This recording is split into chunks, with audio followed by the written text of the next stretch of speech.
Hello, good morning সবাইকে। আশা করি সবাই ভালো আছেন। আজকে সকাল সকাল ভিডিওটা করার উদ্দেশ্য হচ্ছে কি, আজকে সে 23শে জানুয়ারি আমাদের ন্যাশনাল হিরো, যে এই দেশের জন্য, এই দেশের স্বাধীনতার জন্য, এই দেশের ঐক্য আনার জন্য, এই দেশের যে একতা আনার জন্য যে একজন মহান বীর পুরুষ নেতা সুভাষচন্দ্র বোস আজকের দিনে জন্মগ্রহণ করেন। তারই পরিপ্রেক্ষিতে আজকের দিনটা আমাদের ন্যাশনাল হলিডে। 23শে জানুয়ারি মানে আমাদের ভারতবর্ষের ন্যাশনাল হলিডে। এইবার আজকের দিনে গতকাল আমাদের ভারতবর্ষ 22শে জানুয়ারি, এটা ইতিহাসটা আমার ব্যক্তিগত, এটা একটা কালো দিন হিসেবে আমার জীবনে থাকবে। ইভেন আমার নেক্সট জেনারেশনকে এই জিনিসটা অবহিত করবো যে 22শে জানুয়ারি একটা কালো দিন। কারণ আমাদের এই যে বর্তমানে গতকাল যে রাম মন্দির প্রতিষ্ঠা হয়েছে অযোধ্যাতে, এই জায়গাতে আমাদের প্রায় 500 বেশির পূর্বের যে একটা জামে মসজিদ হলো বাবরি মসজিদ, এটাতে শহীদ করছে, ধ্বংস করছে করে সেটা ওই জায়গাতে রাম মন্দিরের উদ্বোধন করছে বর্তমানে বিজেপি সরকার, মানে ভারতবর্ষে।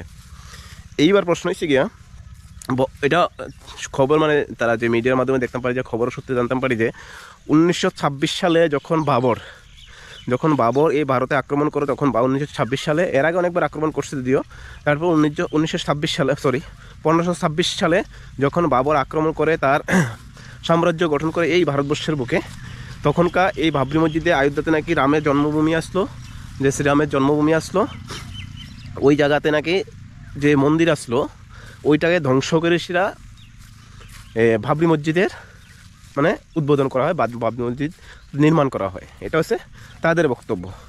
আর আমার বক্তব্য হচ্ছে কি, বাবর যদি ততটাই আক্রমণাত্মক হইতো বা ততই ক্ষতি করতো বা অন্য ধর্মের তারা এত আক্রমণ করতে পেলে, তো ওই সময় তো অনেক মন্দির আসলো, আরও শুধু একটা না, তো আরও প্রচুর মন্দির আসলো ভারতবর্ষের ভিতরে। তবে সব মন্দিরে তো ভাঙ্গা সেটা মসজিদ করতে হইলো। এটা ইসলামে কখনোই সমর্থন করে না, এটা ইসলাম কখনোই সমর্থন করে না। কোনো ধর্মের প্রতি আঘাত রাখকে সেটা, কোনো ধর্মকে ছোটো করে সেটা, কোনো ধর্মকে খাটো করে সেটা, নিজের ধর্মকে উচ্চ দেখানো বা নিজের ধর্মের প্রতিষ্ঠা করো, এটা কোনো ধর্মে কোনো সময় সাপোর্ট করে না, ইভেন করছো না। ইসলাম কখনোই এই আদর্শ শেখায় না। তবে আমার ব্যক্তিগত তরফ থেকে সকল ধর্মের প্রতি, সকল জাতির প্রতি, সকল অংশের মানুষের প্রতি সমানভাবে সম্মান এবং রেসপেক্ট এটা থাকবে। সেটা আমার ব্যক্তিগত অনুভূতি, ব্যক্তিগত শিক্ষা, ব্যক্তিগত নলেজ, ঠিক আছে? এটা আমার ব্যক্তিগত বিষয় আমি বলতেছি। তবে গতকালকে যে হয়েছে, আমরা জানি 1528 খ্রিস্টাব্দে, যদিও জানি, যেটা মানে দীর্ঘ অনেক বছর তো কোর্টে পেন্ডিং আসলো, কোর্ট চলাকালীন বা আইনের আওতাধীন আসলো, তখন কিন্তু বাবরি মসজিদ বন্ধ আসতো। ওই সময় ওই জায়গায় কোনো মুসল্লিকে, কারণ কোনো মুসলমানকে ওই জায়গাতে নামাজ পড়তে দেওয়া হতো না।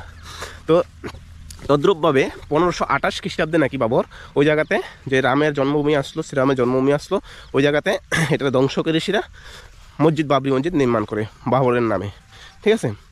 এইবার প্রশ্ন হয়েছে গিয়া, যদিও বাবর বেশি দিন তো আর বাঁচে নাই, মেবি 1930 খ্রিস্টাব্দে উনি মারা গেছেন, ঠিক আছে? যদি এমন ঘটনাই যদি হয়, তাইলে আমরা তো ওই সময় তো মুঘল সাম্রাজ্যের আওতাধীন ছিল এই দেশ, না? এই দেশ তো মুঘল সাম্রাজ্যের আসলো, তারপরে ইংরেজ শাসন করছে প্রায় 200 বছর, তারপরে আবার দেশ স্বাধীন হয়েছে সকল অংশের মানুষের, হাজার হাজার শহীদের, হিন্দু, মুসলিম, খ্রিস্টান, শিখ, ইসাই, সকল অংশের মানুষের রক্তের বিনিময়ে, সকল অংশের মানুষের এই ত্যাগের বিনিময়ে এই দেশ স্বাধীন হয়েছে। স্বাধীন হওয়ার সময়, সে সময় কিন্তু কোনো নির্দিষ্ট কোনো জাতির জন্য, কোনো ধর্মের জন্য কোনো কিছু কিন্তু আসলো না। তাইলে 1928 খ্রিস্টাব্দে এটা হয়, ঠিক আছে? 500 বছর 400 বছর পরে আবার তারা রাম গড় পাচ্ছে কিতা, সেটা তাদের ব্যক্তিগত বিষয়। আমার কষ্ট এই জায়গায় যে রাম মন্দির, আমাদের ভারতবর্ষে রাম মন্দির নির্মাণ হয়েছে, একজন বড় মানের একটা মন্দির নির্মাণ হয়েছে, এটা আমিও খুশি, ব্যক্তিগতভাবে আমিও খুশি। তবে এটা কোনো মসজিদ ধ্বংস করে সেটা অন্য কোনো মসজিদ হোক, গির্জা হোক, যেই কোনো ধর্মীয় প্রতিষ্ঠান হোক, সেটারে ধ্বংস করে সেটা কোনো একটা মসজিদ মানে যেই কোনো ধর্মীয় আরেকটা ধর্মীয় প্রতিষ্ঠান করা, সেটা আমি কখনোই সাপোর্ট করব না। এটা আমার জন্য কালো দিন।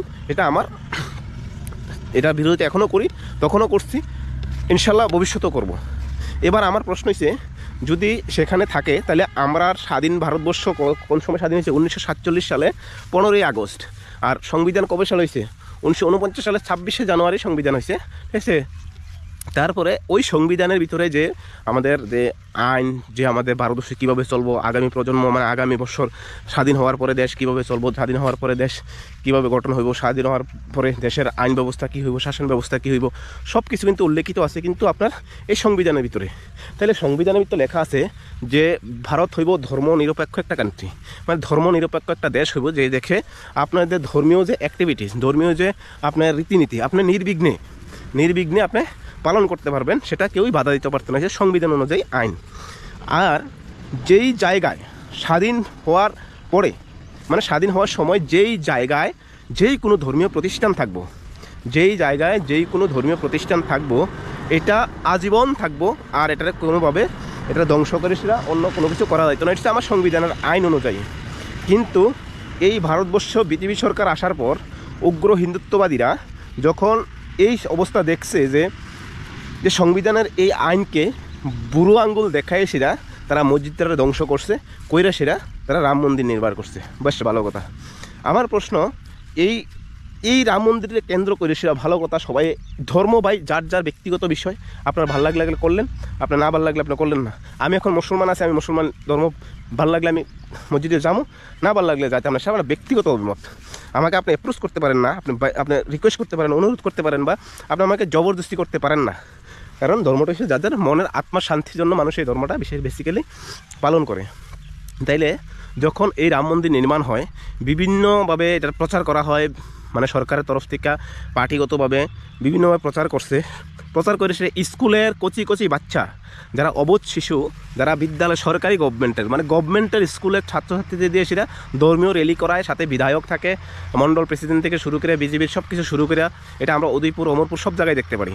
এটা কোন ধরনের মানে এটা কোন ধরনের প্রচারণা, মানে এটা কোন ধরনের প্রচার, এটা কোন সংবিধানের আইন, এটা কোন ধরনের গণতান্ত্রিক দেশ? তাহলে কি এটা গণতান্ত্রিক দেশ না? এইবার প্রশ্ন হচ্ছে, যেই কোনো দেশ যখন ধর্মের প্রতি বিশেষভাবে উগ্রতাবাদ মানে এক্সট্রিমলি দেখায় যেই কোনো দেশ, সেই দেশ কিন্তু ধ্বংস হওয়ার খুব বেশি দূরে থাকে না। আপনি এক্সাম্পল দেখেন, যেমন পাকিস্তান একটা মুসলিম কান্ট্রি, আপনারা জানেন পাকিস্তান কিন্তু প্রায় ধ্বংসের পথে। কারণ কি, বাংলাদেশ প্রায় ধ্বংসের পথে, কারণ তারা ধর্মীয় উগ্রতাবাদকে তারা বেশি প্রাধান্য দেয়।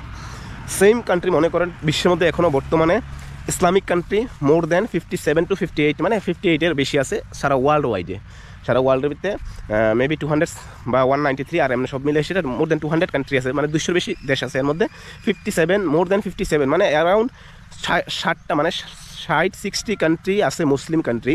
এর মধ্যে যেই কান্ট্রিগুলি মুসলিমের যে অ্যাক্টিভিটিস শরীয়ত অনুযায়ী এক্সট্রিমিস্ট, মানে একদম বেশি উগ্রতাবাদ দেখায়, এই দেশগুলি কিন্তু প্রায় আজ মানে ধ্বংসের মুখে।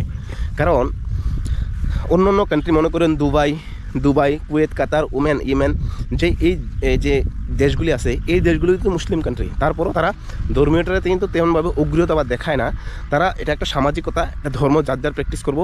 আমি দেখি যে দুবাইয়ের ভিতরে বিভিন্ন অন্যান্য ইসলামিক কান্ট্রি, যেমন সৌদি আরব কিন্তু একটা ইসলামের মুসলমানের জন্য একটা পবিত্র একটা দেশ। ওই জায়গাতে আমরা জানি হযরত মুহাম্মদ সাল্লাল্লাহু আলাইহি ওয়াসাল্লাম জন্মগ্রহণ করে, তার বেড়ে ওঠা থেকে শুরু করে অনেক কিছু তার ইতিহাস ওই জায়গাতে আছে।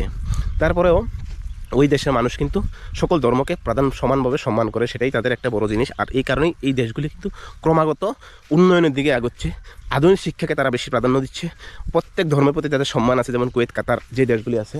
কিন্তু ভারতবর্ষ কী করতেছে, একটা জাতিগোষ্ঠীকে, শুধু মুসলমানকে টার্গেট করে সে বিশেষ করে, এবং নট অনলি মুসলিম, ইভেন খ্রিস্টানদেরও এবং অন্যান্য যে জাতি আছে তাদেরকেও, মানে বিশেষ করে যে অ্যান্টি হিন্দু যেই রিলিজিয়নগুলি আছে, বা যে অন্য যে মানে মুসলিম বা হিন্দুবাদের যেই জাতিগুলি আছে, এই জাতিগুলির বিরুদ্ধে ক্রমাগত বিভিন্নভাবে এজেন্ডা তারা বাইর করে সে তাদের উপরে ডাইরেক্টলি বা ইনডাইরেক্টলি তাদের উপরে অ্যাটাক করে সে একটা উচ্ছৃঙ্খল সৃষ্টি করে।